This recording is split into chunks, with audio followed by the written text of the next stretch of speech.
Ciao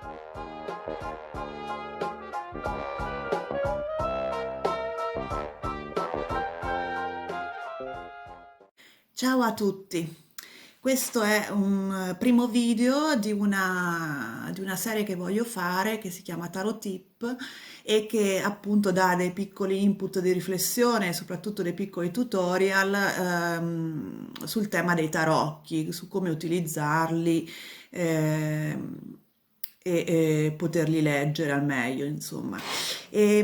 Come prima vorrebbe anche rispondere appunto a delle curiosità o a delle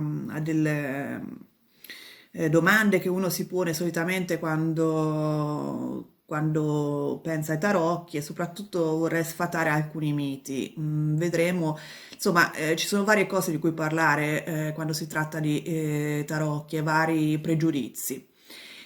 Questo primo video appunto parla del futuro, se è scritto o meno. Nella nostra, diciamo, immaginazione, nella nostra cultura, solitamente si pensa al futuro come qualcosa di scritto, magari in un libro, tipo, non so se avete mai letto La storia infinita, c'è un libro dove tutto è già scritto e noi stiamo semplicemente percorrendo delle rotaie prestabilite. Per come la vedo io, e soprattutto per come ho notato io, appunto, leggendo i tarocchi da tanti anni, in realtà non la vedo assolutamente così. Ci sono sicuramente dei punti fermi. Ehm, Se uno crede alla reincarnazione, io personalmente ci credo, noi prima di reincarnarci facciamo una specie di patto per cui per poter evolvere la nostra anima chiediamo, decidiamo dei riti di passaggio e questi appunto è difficile evitarli. Però diciamo non credo che siano più di due, tre, ecco, sono degli eventi maggiori che costituiscono appunto dei riti di passaggio, per esempio, che so, incontrare una persona che ci porta delle passioni, ci fa capire esattamente quello che vogliamo dalla vita, o delle esperienze che ci fanno crescere, evolvere come appunto anima. Ci sono poi altri limiti imposti dal fatto che non tutto è sotto il nostro controllo. Ci sono altre persone, altre situazioni che possono influenzare la nostra vita che noi non possiamo appunto maneggiare perché sono fuori dal nostro controllo. Che so, per esempio, io posso inviare il mio CV, il mio curriculum a un'azienda che adoro, con cui vorrei veramente lavorare, ma se in quel momento loro non hanno bisogno di una persona con le mie caratteristiche, c'è poco da fare. Quindi, cioè, comunque la nostra libertà di azione è sempre comunque limitata dalle opportunità presenti nella nostra vita e dalle azioni delle altre persone. Ciò non toglie che, per come la vedo io, il futuro non è scritto. Il futuro è qualcosa che noi costruiamo giorno per giorno. Noi poniamo dei passi, abbiamo delle scelte, anche se non le notiamo perché magari sono minime, però abbiamo sempre delle scelte e noi decidiamo costantemente ogni giorno. Fosse anche fare un viaggio che poi mi porta a conoscere una situazione che mi crea delle opportunità, scegliere un percorso di studi, scegliere una carriera lavorativa, quelle sono scelte che facciamo noi, ma anche molto più piccole, apparentemente molto più piccole, che poi in realtà ci danno delle conseguenze di lungo termine, di lungo periodo molto importanti.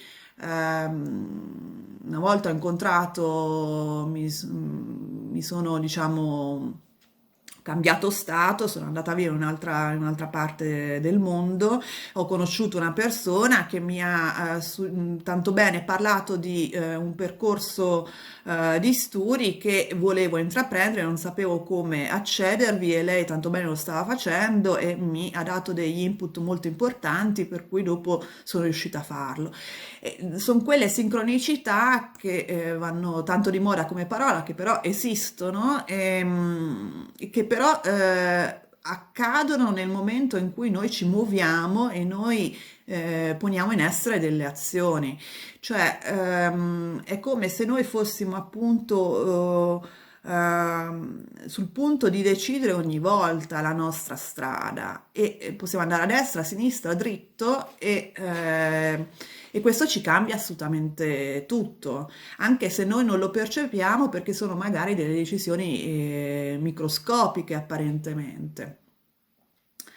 Perché dico questo? Perché quando uno legge, a farsi leggere le carte o le legge da soli, si ha sempre questa impressione, oddio, non voglio sapere perché poi magari ci sono delle carte brutte, predicono degli eventi molto brutti. In realtà quello che fanno i tarocchi o altri oracoli sono quello di captare delle energie presenti in questo momento, cioè ci stanno dando degli input su dei trend che però possono svoltare, cambiare direzione a seconda delle nostre azioni.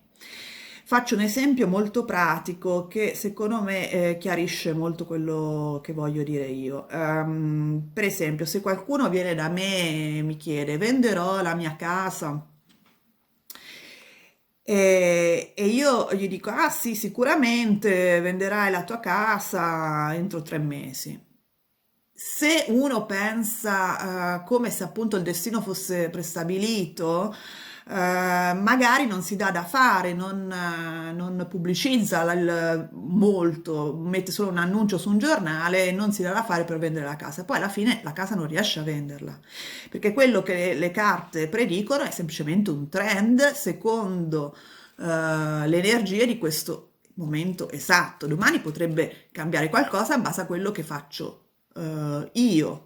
Ehm, Oppure invece, per esempio, l'esempio opposto, dico no, guarda, non riesci a venderla, magari la persona che viene da me si deprime o si scoraggia e quindi non mette neanche gli annunci, quello sicuramente non, lo porta a non fargli vendere la casa. Quindi, cioè, non vi focalizzate tanto sulla carta del risultato finale, cioè su quello che predicono, tra virgolette, le carte, perché in realtà quello che danno sono degli input delle energie in questo momento e in base ai quali voi potete decidere se continuare nel percorso che indicano le carte oppure svoltare. Le carte danno anche dei consigli su quello che invece sarebbe meglio fare, per esempio.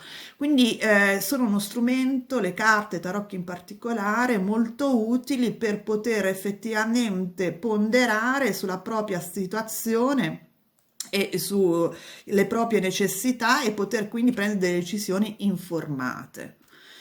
Io spero che questo video abbia un po' chiarito il mio pensiero e abbia un po' eliminato questo mito del futuro scritto, della nostra incapacità di vedere e di decidere per noi stessi quando soprattutto poi leggiamo le carte e abbia un po' sfatato appunto questa paura che a volte le persone che non sono abituate a maneggiare strumenti di divinazione hanno.